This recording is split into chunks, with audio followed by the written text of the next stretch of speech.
আসসালামু আলাইকুম। Class 8-এর online geography ক্লাসের আজকে 6th ক্লাস। এই ক্লাসে আমরা স্থানীয় বায়ু এবং আকস্মিক বায়ু সম্পর্কে জানব। চলো প্রথম আজকে আমরা স্থানীয় বায়ু দিয়ে শুরু করি। প্রথম স্থানীয় বায়ুর সংজ্ঞা। পৃথিবীর নানা অঞ্চলে বছরের বিভিন্ন সময়ে স্থানীয় কারণে প্রবাহিত বায়ু হলো স্থানীয় বায়ু। আগেই বলেছি প্রতিটি বায়ু তার নামকরণ দেখেই সংজ্ঞা তৈরি করা যাবে। কি? পৃথিবীর বিভিন্ন অঞ্চলে বছরের বিভিন্ন সময়ে স্থানীয় কারণে প্রবাহিত বায়ু হলো স্থানীয় কারণেই। পৃথিবীর বিভিন্ন অঞ্চলে বিভিন্ন স্থানে স্থানীয় কারণে প্রবাহিত বায়ু হলো স্থানীয় বায়ু। মানে যে কেবলমাত্র সেই স্থানেই যে বায়ু প্রবাহিত হয় তাকে স্থানীয় বায়ু বলে। এই স্থানীয় বায়ুকে প্রধানত দুটি ভাগে ভাগ করা হয়: উষ্ণ স্থানীয় বায়ু আর একটা হচ্ছে শীতল স্থানীয় বায়ু। শীতল স্থানীয় বায়ু, উষ্ণ স্থানীয় বায়ু এবং শীতল স্থানীয় বায়ু। কয়েকটি উষ্ণ স্থানীয় বায়ু এবং শীতল স্থানীয় বায়ুর উদাহরণ এবং কোথা থেকে প্রবাহিত হয় এগুলো জানলে আমাদের চলে যাবে। যেমন উষ্ণ স্থানীয় বায়ুর উদাহরণ হচ্ছে ভারতে দেখা যায় লু, আঁধি। রকি পর্বতের পূর্ব ঢালে দেখা যায় চিনুক। এই চিনুক বায়ুটির আরেকটি নাম আছে তুষারভক্ষক। অর্থাৎ এখান থেকে কেবলমাত্র শর্ট কোশ্চেন আসে, তাই জন্য এই চ্যাপ্টারটি আমাদের এই স্থানীয় বায়ু শুধু শর্ট কোশ্চেনগুলো জানলেই হবে, এটা আমাদের মুখস্থ করলেই চলে যাবে, এটা আমাদের বোঝার কিছু নেই স্থানীয় বায়ুতে। তাই উষ্ণ স্থানীয় বায়ুর দুটো উদাহরণ দিই। ভারতে প্রবাহিত হয় লু, পশ্চিম ভারতে, দুটোই পশ্চিম ভারতে প্রবাহিত হয়। আঁধি রকি পর্বতের পূর্ব ঢালে হয় চিনুক, এর অপর নাম তুষারভক্ষক। আর শীতল হচ্ছে মিস্ট্রাল, বোরো ইত্যাদি। এই স্থানীয় বায়ুর নামগুলো আমাদের মুখস্থ করলেই চলবে, যে কোন উষ্ণ স্থানীয় বায়ু না শীতল না কোথায় প্রবাহিত হয়, এই কয়েকটি করলেই চলবে। চলো এরপরে আমাদের আছে আকস্মিক বায়ু। আকস্মিক বায়ুটি কিন্তু শুধু মুখস্থ করলে চলবে না, এটা বুঝতে হবে আমাদের। যদি বুঝি তাহলে আকস্মিক বায়ু আমরা নিজেরাই এর উত্তর করে ফেলবো, বাকি যা হবে এর উত্তর করে ফেলবো। আকস্মিক বায়ুর সংজ্ঞা প্রথম: পৃথিবী পৃষ্ঠের স্বল্প পরিসর স্থানে চাপের পার্থক্যের কারণে হঠাৎ করে অনিয়মিতভাবে প্রবাহিত বায়ু হলো আকস্মিক বায়ু। পৃথিবী পৃষ্ঠের স্বল্প পরিসর স্থানে চাপের পার্থক্যের কারণে হঠাৎ করে অনিয়মিতভাবে প্রবাহিত বায়ু হলো আকস্মিক বায়ু। এর আরেকটি নাম হচ্ছে ভ্যারিয়েবল উইন্ড। ভ্যারিয়েবল উইন্ড বলা হয় আকস্মিক বায়ুকে। এই আকস্মিক বায়ুকেও প্রধানত দেখো, আকস্মিক কথার অর্থ কি? হঠাৎ হঠাৎ করে কোনো স্থানে চাপের পার্থক্যের কারণে যে বায়ু প্রবাহিত হয় তাকে আকস্মিক বায়ু বলে। এই আকস্মিক বায়ুকেও দুটো ভাগে ভাগ করতে পারি আমরা।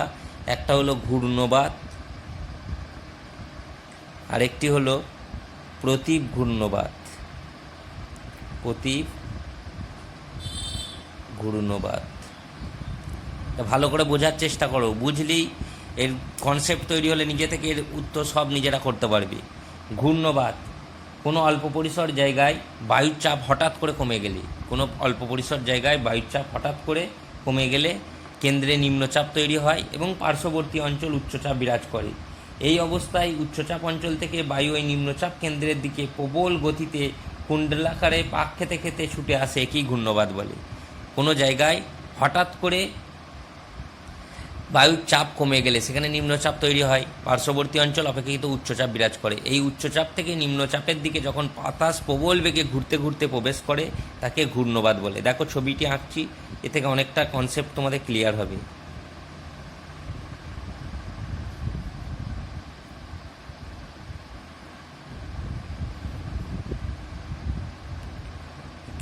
এখানে কেন্দ্রে বলেছি কি? নিম্নচাপ। নিম্নচাপ এখানে আমি 982 মিলিবার দিচ্ছি, তাহলে আস্তে আস্তে বাড়বে। 984 মিলিবার, এখানে 986 মিলিবার, এখানে 988 মিলিবার।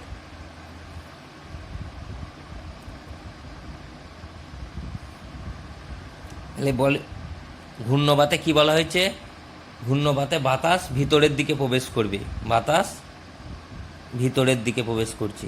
ভালো করে দেখো ছবিটি, বাতাস ভিতরের দিকে প্রবেশ করছে, বাতাস ভিতরের দিকে প্রবেশ করছে। আর প্রতীক ঘূর্ণপাতে কী হবে, কোনো জায়গায় বায়ুর উষ্ণতা হঠাৎ করে কমে গেলে সেখানে উচ্চচাপ বিরাজ করবে, পার্শ্ববর্তী অঞ্চল অপেক্ষাকৃত নিম্নচাপ থাকবে। এই উচ্চচাপ থেকে নিম্নচাপের দিকে যখন বাইরের দিকে বাতাস ঘুরতে ঘুরতে বাইরের দিকে বার হবে তাকে প্রতীক ঘূর্ণপাত বলে। এখানে কোনো জায়গায় উষ্ণতা হঠাৎ করে কমে গেলে উচ্চচাপ বিরাজ করবে, ফলে ভেতরটাই হবে উচ্চচাপ।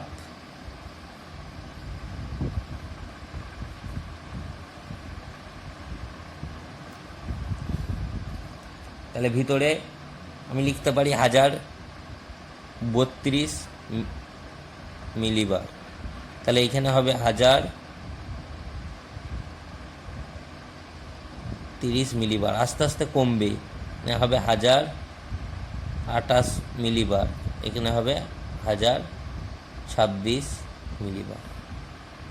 কি এখানে কি হচ্ছিল, ভেতরে ছিল নিম্নচাপ, এখানে ভিতরে আছে উচ্চচাপ। এখানে আস্তে আস্তে বাইরের দিকে উচ্চচাপ থেকে নিম্নচাপ আসছে, আর এখানে আস্তে আস্তে ভিতরে উচ্চচাপ আসছিল। দেখো কোনো জায়গায় উষ্ণতা এখানে হঠাৎ করে বেড়ে যাচ্ছিল, এখানে কোনো জায়গায় উষ্ণতা হঠাৎ করে কমে যাচ্ছে। এখানে বাতাস ভিতরের দিকে প্রবেশ করছে, এটা বাইরের দিকে বার হবে। এখানে বাতাস বাইরের দিকে বার হবে,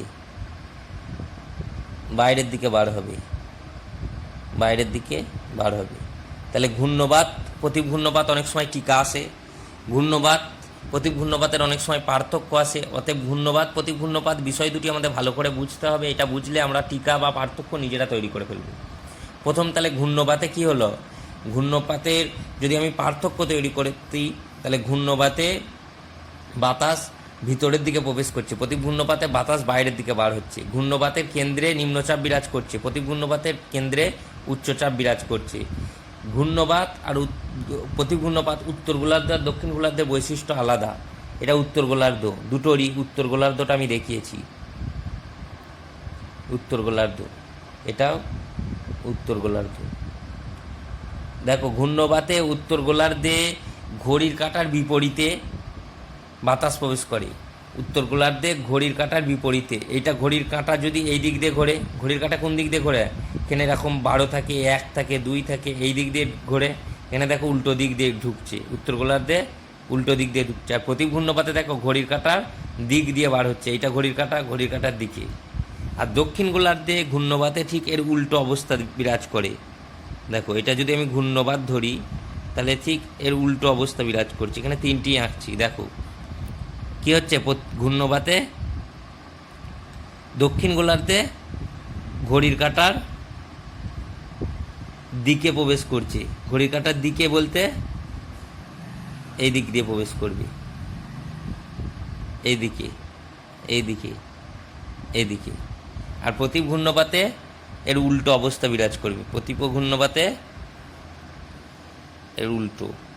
প্রতীক ঘূর্ণপাতে কী হবে, ঘড়ির কাঁটার বিপরীতে, এইদিকে ঘড়ির কাঁটা, তাহলে এটা বিপরীত হচ্ছে, তাহলে আমার বিপরীতে হলে এই দিক দিয়ে বার হবে। এটা দক্ষিণ গোলার্ধ, এইটা উত্তর গোলার্ধ। এইটা ভালো করে বুঝে নাও, তাহলে সবই বুঝতে পেরে যাবে। দেখো বলেছি উত্তর গোলার্ধে ঘূর্ণবাত ঘড়ির কাঁটার বিপরীতে এবং দক্ষিণ গোলার্ধে ঘড়ির কাঁটার দিকে। দেখো এটা যদি ঘড়ির কাঁটা ধরি এই দিক দিয়ে ঘোরে, তাহলে উত্তর গোলার্ধের বিপরীত দিক দিয়ে ঢুকছে, এর বিপরীত দিক দিয়ে ঢুকছে, এটা ঘড়ির কাঁটার বিপরীত, এটা বিপরীত, এটা বিপরীত। আর এটা দেখো উত্তর গোলার্ধ আর দক্ষিণ গোলার্ধ, এটা দক্ষিণ গোলার্ধ, সরি এখানে দক্ষিণ গোলার্ধ হবে, দক্ষিণ গোলার্ধে ঘড়ির কাঁটার দিকে। এইটা যদি ঘড়ির কাঁটা এই দিক দিয়ে ঘোরে, দেখো ঘড়ির কাঁটার দিক দিয়ে ঢুকছে দক্ষিণ গোলার্ধে।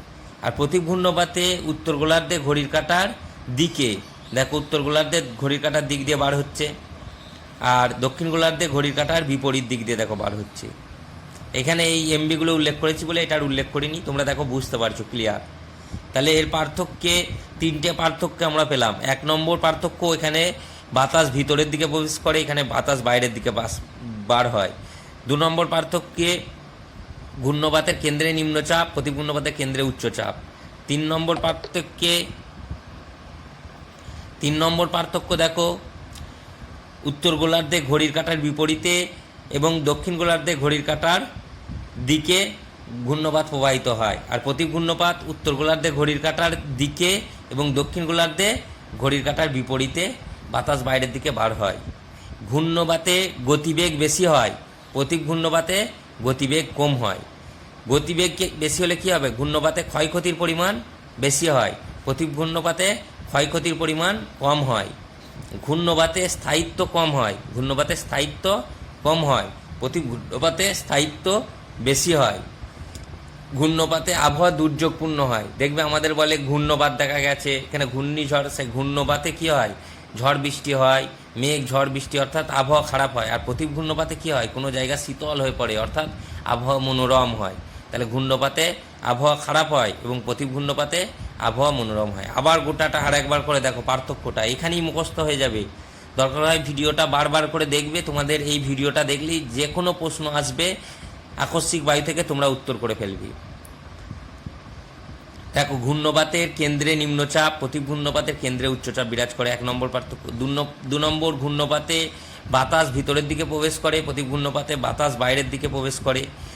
উত্তর গোলার্ধে ঘড়ির কাঁটার বিপরীতে এবং দক্ষিণ গোলার্ধে ঘড়ির কাঁটার দিকে ঘূর্ণপাত প্রবাহিত হয়। প্রতীপ ঘূর্ণপাতের বিপরীত, উত্তর গোলার্ধে ঘড়ির কাঁটার দিকে এবং দক্ষিণ গোলার্ধে ঘড়ির কাঁটার বিপরীতে প্রতীপ ঘূর্ণপাত প্রবাহিত হয়। ঘূর্ণপাতে গতিবেগ বেশি হয়, প্রতীপ ঘূর্ণপাতে গতিবেগ কম হয়। ঘূর্ণপাতে ক্ষয়ক্ষতির পরিমাণ বেশি হয়, প্রতীপ ঘূর্ণপাতে ক্ষয়ক্ষতির পরিমাণ কম হয়। ঘূর্ণপাতে স্থায়িত্ব কম হয়, প্রতীপ ঘূর্ণপাতে স্থায়িত্ব বেশি হয়। ঘূর্ণপাতের ফলে আবহাওয়া দুর্যোগপূর্ণ হয়, প্রতীপ ঘূর্ণপাতের ফলে আবহাওয়া মনোরম হয়। এই বেসিক কনসেপ্টটা তোমরা ক্লিয়ার করতে পারলে, এটা আবার ক্লাস 10-এ আছে, তোমরা ক্লাস 10-এর প্রশ্নও যদি আসে ঘূর্ণপাত প্রতীপ ঘূর্ণপাত, তোমরা এই উত্তর করলেই ফুল মার্কস পাবে। দেখো, ভালো করে ছবিটি বোঝার চেষ্টা করো। এরপরেও যদি কোনো সমস্যা থাকে নিচেই কমেন্ট করবে, তার উত্তর আমি দিয়ে দেবো। আজকের ক্লাস এ পর্যন্তই।